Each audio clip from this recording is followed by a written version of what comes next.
तो क्या हाल चाल। चलिए सेमीकंडक्टर बात करेंगे, electronics material devices and simple circuit. इतना बड़ा चैप्टर है, चैप्टर नंबर 14। इंट्रोडक्शंस। बच्चों, डिवाइसेस जो कि कंट्रोल करते हैं फ्लो ऑफ इलेक्ट्रॉन्स को, उसको ऑब्टेन करते हैं। बेसिक बिल्डिंग ब्लॉक्स होता है सभी इलेक्ट्रॉनिक सर्किट्स की।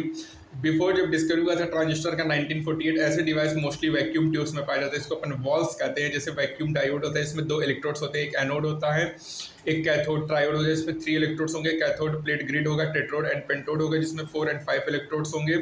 बच्चों, वैक्यूम ट्यूब में जो इलेक्ट्रॉन्स होते हैं वो सप्लाई होते हैं हीटेड कैथोड से और कंट्रोल्ड करते हैं फ्लो ऑफ दिस इलेक्ट्रॉन्स को वैक्यूम में, जो कि ऑप्टेड होता है varying the voltage between its different electrodes. Vacuum required होता है in the inter electrode space में, अदरवाइज जो मूविंग इलेक्ट्रॉन्स होगा वो लूज करेगा अपनी एनर्जी और उन कोलिजन जब एयर मॉलिक्यूल्स होगा एक उनके पाथ में। इस डिवाइसेस में जो इलेक्ट्रॉन्स को फ्लो करेगा only from the cathode to the anode, केवल वन डायरेक्शन में। यहाँ ऐसे डिवाइसेस को अपन जनरली रिफर करते हैं वॉल्स। बच्चों, ये वैक्यूम ट्यूब डिवाइसेस बल्कि होते हैं, कंज्यूम करेंगे हाई पावर ऑपरेट को, ठीक है, और जनरली हाई वोल्टेज होगा और इनमें लिमिटेड लाइफ होगा और लो रिलेबिलिटी होगा। जो सीड होगा डेवलपमेंट के modern solid state semiconductor electronics का, वो बैक हुआ था 1930 में, जब रियलाइज हुआ कि बहुत सारे सॉलिड स्टेट सेमीकंडक्टर्स और उनके जंक्शन होते हैं वो पॉसिबिलिटी करते हैं, कंट्रोल करते हैं number and direction of flow of charge carrier को थ्रू देम। कुछ बच्चों सिंपल एक्साइटेशन है, लाइट हीट और स्मॉल अप्लाइड वोल्टेज का, जो कि चेंज करता है नंबर ऑफ मोबाइल चार्जेस को इन द सेमीकंडक्टर। अब यहाँ पे नोट करो कि जो सप्लाई होता है और जो फ्लो ऑफ चार्ज होता है कैरियर सेमीकंडक्टर में, device with in solid self होता है। Well in the earlier vacuum tube walls में जो बल्क इलेक्ट्रॉन्स होते हैं ऑप्टेंड होते हैं हीटेड कैथोड से और ये मेड होते हैं फ्लो इन इवैक्यूएटेड स्पेस और वैक्यूम। बच्चों, कोई भी एक्सटर्नल हीटिंग या लार्ज इवैक्यूएटेड स्पेस रिक्वायर्ड होता है बाय द सेमीकंडक्टर डिवाइसेस। बच्चों, ये स्मॉल साइज होंगे, कंज्यूम करेंगे लो पावर, ऑपरेट करेंगे लो वोल्टेज, इसमें लॉन्ग लाइफ होगा, हाई रिलेबिलिटी होगा। जो कैथोड ट्यूब सीआरटी होता है इसको यूज करते हैं टेलीविजन एंड कंप्यूटर मॉनिटर्स में, जो कि वर्क करेगा फ्रेंड्स वाला वैक्यूम ट्यूब, जो कि रिप्लेस्ड होगा लिक्विड क्रिस्टल डिस्प्ले से एलसीडी मॉनिटर से, जो कि सपोर्ट करता है सॉलिड स्टेट इलेक्ट्रॉनिक्स को।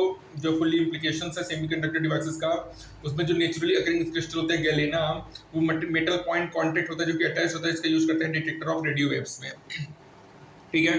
बच्चों, इस सेक्शन में अपन इंट्रोड्यूस करेंगे basic concept of semiconductor physics और डिवाइस करेंगे कुछ semiconductor devices like junction diode two electronic diode, bipolar junction transistor, three electric device. कुछ सर्किट के बारे में भी बात करेंगे बच्चों। अब क्लासिफिकेशन देखेंगे मेटल कंडक्टर सेमीकंडक्टर का। कंडक्टिविटी के बेसिस पे कंडक्टिविटी या रेजिस्टिविटी रो 1 सिग्मा सॉलिड को क्लासिफाई करते हैं मेटल से। ये प्रोसेस करके लो रेजिस्टिविटी 10⁻² से 10⁻8 होगा। सेमीकंडक्टर में कंडक्टिविटी इंटरमीडिएट होगा मेटल और इंसुलेटर के, ये होगा 10⁻5 से 10⁻6। इंसुलेटर में हाई रेजिस्टिविटी होगा 10⁻11 से 10⁻19। जो वोल्ट्स होगा रो और सिग्मा वो गिवन होता है inductive magnitude and could go होगा आउटसाइड रेंजेस एज वेल होगा। रिलेटिव वैल्यूज होगा रेजिस्टिविटी वो केवल क्राइटेरिया नहीं होगा डिस्टिंग्विश करना मेटल इंसुलेटर एंड सेमीकंडक्टर को। ये सम अदर डिफरेंसेस भी होंगे जो कि क्लियर होगा, जो कि अपन बात करेंगे। जो हमारा इंटरेस्ट होता है इस चैप्टर में स्टडी होता है सेमीकंडक्टर का, जो कि एलिमेंटल सेमीकंडक्टर होगा, और इनऑर्गेनिक में सीडीएस होगा, जीएएस सीडीएससी ईआईएनपी। ऑर्गेनिक में एंथ्रासीन होगा, डोप्ड फेलोकोसाइनिन होगा। ऑर्गेनिक में क्या होगा, पॉलीपायरोल होगा, पॉलीएनेडीन होगा, पॉलीथियोफीन होगा। बच्चों, बहुत सारे करंटली अवेलेबल जो सेमीकंडक्टर डिवाइसेस हैं बेस्ड होते हैं एलिमेंटल सेमीकंडक्टर में सिलिकॉन और जर्मेनियम और कंपाउंड इनऑर्गेनिक सेमीकंडक्टर होंगे। 1990 में जो फ्यूज सेमीकंडक्टर डिवाइसेस हुआ था जिसका यूज ओपन कर रहे थे ऑर्गेनिक सेमीकंडक्टर का, सेमीकंडक्टिंग पॉलीमर जो कि डेवलप हुआ था, सिग्नल कर रहा था birth of futuristic technology of polymer electronics and molecular electronics की। इस चैप्टर में अपन रिसर्च करेंगे और स्टडी करेंगे इनऑर्गेनिक सेमीकंडक्टर के बारे में, particularly elemental semiconductor silicon and germanium के बारे में। जो जनरल कॉन्सेप्ट होता है जो कि इंट्रोड्यूस होता है वो डिस्कस करेंगे एलिमेंटल सेमीकंडक्टर में और अप्लाई करेंगे बहुत सारे कंपाउंड सेमीकंडक्टर को बारे में भी। अब बात करेंगे on the basis of energy bands, ठीक है बच्चों। एनर्जी बैंड्स की बेसिस पे अपन बात करेंगे। तो देखिए, बोर एटॉमिक मॉडल के अकॉर्डिंग जो आइसोलेटेड एटम होता है एनर्जी ऑफ इलेक्ट्रॉन वो डिसाइडेड होता है ऑर्बिट की उसमें किस में रिवॉल्व कर रहा है। लेकिन जब एटम कम आते हैं एक दूसरे के पास तो सॉलिड फॉर्म करते हैं सॉलिड को, तो वो क्लोज हो जाते हैं एक दूसरे से। जो आउटर ऑर्बिट होगा इलेक्ट्रॉन्स को फ्रॉम नेबरिंग एटम्स वो कम करेगा क्लोज और वो ओवरलैप होगा। और इसी वजह से जो नेचर ऑफ इलेक्ट्रॉन मोशन होगा सॉलिड में वेरी डिफरेंट होता है आइसोलेटेड एटम से। और जो क्रिस्टल के अंदर ईच इलेक्ट्रॉन यूनिक पोजिशन होगा, उसमें कोई भी दो इलेक्ट्रॉन में exactly same pattern of surrounding charge नहीं होगा, क्योंकि ईच इलेक्ट्रॉन के पास डिफरेंट एनर्जी लेवल होता है। और जो डिफरेंट एनर्जी लेवल होते हैं कॉन्टिन्यूस ड्यूरेशन, उसको अपन कहते हैं एनर्जी बैंड्स। जो एनर्जी बैंड जिसमें इंक्लूड होगा energy level of the valence electrons को वैलेंस बैंड कहेंगे, और जिसमें above the valence band conduction band होगा। और जो नो एक्सटर्नल एनर्जी सभी वैलेंस इलेक्ट्रॉन डिसाइड होता है इन द वैलेंस बैंड। यदि लोवेस्ट लेवल होगा कंडक्शन बैंड हैपन टू तो इलेक्ट्रॉन्स जो होंगे वैलेंस बैंड में वो इजिली मूव करेंगे कंडक्शन बैंड में। बच्चों, नॉर्मली जो कंडक्शन बैंड होता है वो एम्प्टी होता है, ठीक है। लेकिन जब ओवरलैप करेगा बैलेंस बैंड से तो इलेक्ट्रॉन्स जो होता है मूव करेगा फ्रीली, और ये केस होता है मेटेलिक कंडक्टर्स में। बच्चे यहाँ पे कुछ गैप होता है between the conduction band and the balance band electrons. In the balance band remain bound होगा और कोई भी फ्री इलेक्ट्रॉन्स अवेलेबल नहीं होगा कंडक्शन बैंड में। जो कि मटेरियल को इंसुलेटर बनाता है। लेकिन बच्चों जब कुछ electrons from the valence band gain करता है एक्सटर्नल एनर्जी और क्रॉस करता है gap between the conduction band and the valence band, तो ये जो इलेक्ट्रॉन्स होते हैं वो मूव करते हैं कंडक्शन बैंड में और उसी समय वो क्रिएट करते हैं vacant energy level in the valence band और अदर वैलेंस इलेक्ट्रॉन मूव हो जाते हैं, जो प्रोसेस क्रिएट करता है possibility of conduction due to electrons in a conduction band as well as due to vacancy in the valence band. अब जो consider करेंगे क्या होता है सिलिकॉन और जर्मेनियम के केस में। सिलिकॉन में आउटर मोस्ट ऑर्बिटल है, थर्ड ऑर्बिट है, जर्मेनियम में फोर्थ ऑर्बिट होता है। जो नंबर ऑफ इलेक्ट्रॉन्स होंगे आउटर मोस्ट ऑर्बिट में 4s2s2p इलेक्ट्रॉन्स होंगे, जो total number of outer electrons होंगे क्रिस्टल में 4n होगा। जो maximum possible number of electrons होंगे आउटर ऑर्बिट में 8 होगा, 2s+6 इलेक्ट्रॉन्स होंगे, तो 4n valence electrons there are 8 available energy state होता है। तो जो 8n डिस्क्रीट एनर्जी लेवल वो आइदर फॉर्म करता है कॉन्टिन्यूअस और they may be grouped in different bands, depend करेगा distance between the atoms in the crystal.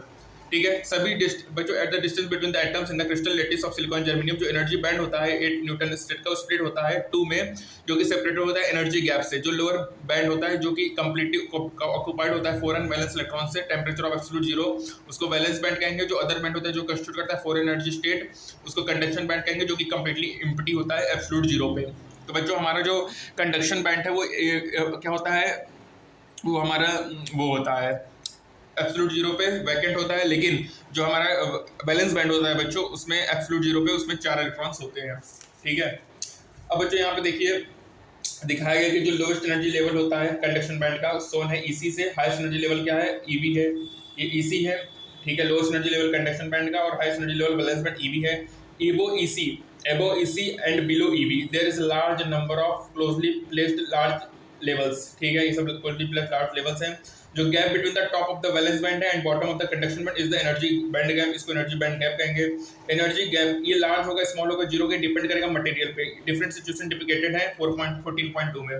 ठीक है, अब जो पहला केस क्या है कि यहाँ पे देखो सिचुएशन है जो कि 14.2a में दिखाया गया। 14.2a मतलब ए बच्चों ये वाला मेटल्स वाला पार्ट, ठीक है, ये वाला ए। अब बच्चों देखिए इसमें क्या हो रहा है कि one can have metal either when the conduction band is partially filled and the balance band is partially empty, या जब conductor and valence band overlap हो रहे हैं। अब देखो कंडक्टर या वैलेंस बैंड ओवरलैप हो रहे हैं तो ठीक है, तो when there is overlap electrons from valence band तो इजीली मूव करेगा कंडक्शन बैंड में। तो इस सिचुएशन में large number of electrons available होंगे फॉर इलेक्ट्रिकल कंडक्शंस के लिए। और जो वैलेंस बैंड पार्शली एम्प्टी या जो इलेक्ट्रॉन होगा इट्स लोअर लेवल में वो मूव करेगा हायर लेवल, तो वहां पे कंडक्शन पॉसिबल होगा। इसीलिए जो रेजिस्टेंस होता है ऐसे मटेरियल्स का वो लो होते हैं और कंडक्टिविटी हाई होगी। ठीक है बच्चों, तो मेटल्स के केस में क्या होगा बच्चों कि यहाँ पे ओवरलैप होता है। ठीक है, और जब बैलेंस बैंड पार्शली एम्प्टी या इलेक्ट्रॉन जो लोअर लेवल के होंगे मूव करते हैं हायर लेवल में मेकिंग कंडक्शन पॉसिबल, तो इस कंसिस्टेंस में जो रेजिस्टेंस होता है ऐसे मटेरियल का वो लो होता है और कंडक्टिविटी क्या होगी बच्चों हाई होगी। ठीक है, यहाँ पे देखो कंडक्टर में ओवरलैपिंग हो रहा है, ओवरलैपिंग ऑफ कंडक्शन बैंड हो रहा है। अब बात करेंगे इंसुलेटर के बारे में। इसमें लार्ज बैंड होता है, एग्जिस्ट करेगा, Eg greater than 3 electron volt होगा। यहाँ पे कोई भी इलेक्ट्रॉन्स नहीं होगा कंडक्शन बैंड में और therefore no electrical conduction possible होगा। यहाँ पे नोट करना जो एनर्जी गैप होता है सो लार्ज होगा कि इलेक्ट्रॉन्स एक्साइटेड नहीं होगा वैलेंस बैंड से to the conduction band by thermal excitation. ये केस होता है इंसुलेटर का। तो इंसुलेटर में Eg कितना होगा ग्रेटर देन 3 इलेक्ट्रॉन वोल्ट होगा। ठीक है, Eg कितना होगा 3 इलेक्ट्रॉन वोल्ट से ज्यादा होगा और सेमीकंडक्टर में Eg less than 3 electron volt होगा। ठीक है, तो बच्चों ये इंपॉर्टेंट है सिचुएशन होगा। यहाँ पे finite but small band gap होगा, Eg less than 3 electron volt exist करेगा, स्मॉल बैंड गैप होगा, रूम टेम्परेचर में कुछ electron from valence band acquire करेगा एनर्जी, क्रॉस करेगा एनर्जी गैप, एंटर करेगा कंडक्शन बैंड को और जो इलेक्ट्रॉन्स होता है मूव करेगा कंडक्शन बैंड में। और जो रेजिस्टेंस होगा सेमीकंडक्टर का वो ज्यादा हाई नहीं होगा दैट ऑफ द इंसुलेटर। ठीक है, ये भी अंडरलाइन करिए कि जो रेजिस्टेंस होगा सेमीकंडक्टर का वो ज्यादा हाई नहीं होगा एज दैट ऑफ इंसुलेटर, जैसा कि इंसुलेटर का है। ठीक है, इस सेक्शन में अपन broad classification of metals, conductor और सेमीकंडक्टर के बारे में देखेंगे और फॉलो करेंगे लेवल ऑफ कंडक्शन प्रोसेस को इन सेमीकंडक्टर्स। ठीक है, सेमीकंडक्टर्स में अपन कंडक्शन प्रोसेस को भी देखेंगे। ठीक है, तो पहला पार्ट अपन यहीं तक करेंगे बच्चों। ठीक है, तो याद रखिएगा कि इंसुलेटर में Eg greater than 3 electron volt होगा और सेमीकंडक्टर में लेस देन 3 इलेक्ट्रॉन वोल्ट होगा। यहाँ पे जो रेजिस्टेंस होता है सेमीकंडक्टर का वो हाई नहीं होगा जैसा इंसुलेटर में होगा। और बच्चों याद रखिएगा कि जो कंडक्टर में डेल्टा Eg 0 होगा और यहाँ पे जो वैलेंस बैंड पार्शली एम्प्टी होगा तो इलेक्ट्रॉन्स जो होगा लोअर लेवल से मूव करेगा हायर लेवल में और मेकिंग कंडक्शन पॉसिबल करेगा। जो रेजिस्टेंस होगा एक्चुअल मटेरियल का लो और कंडक्टिविटी हाई होगी। बच्चों जो एनर्जी गैप होता है between conduction band balance band इसको फॉरबिडन एनर्जी गैप कहते हैं डेल्टा Hg। ठीक है बच्चों, उसके बाद बच्चों याद रखिएगा सिग्मा 10⁻2 10⁻⁻8 होगा। मेटल्स में सेमीकंडक्टर में 10⁻5 से 10⁻6, इंसुलेटर में 10⁻11 से 10⁻19। ठीक है बच्चों, एनर्जी बैंड के बेसिस पे एनर्जी बैंड जिसमें इंक्लूड होगा energy level of valence electrons को वैलेंस बैंड कहेंगे, और above the valence band conduction band होगा। बच्चों जो कंडक्शन बैंड होता है एम्प्टी होता है, लेकिन जब ओवरलैप करेगा वैलेंस बैंड इलेक्ट्रॉन से तो मूव कर लेगा, और ये केस होता है मेटलिक कंडक्टर्स का।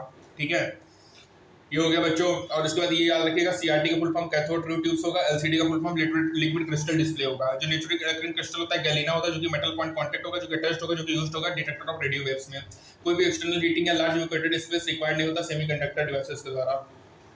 ठीक है, तो बच्चों यहाँ पे हमारा पहला पार्ट कंप्लीट हुआ। नेक्स्ट टाइम में अपन आगे इसके बारे में बात करेंगे। तब तक के लिए thank you, stay tune for further updates. Thank you.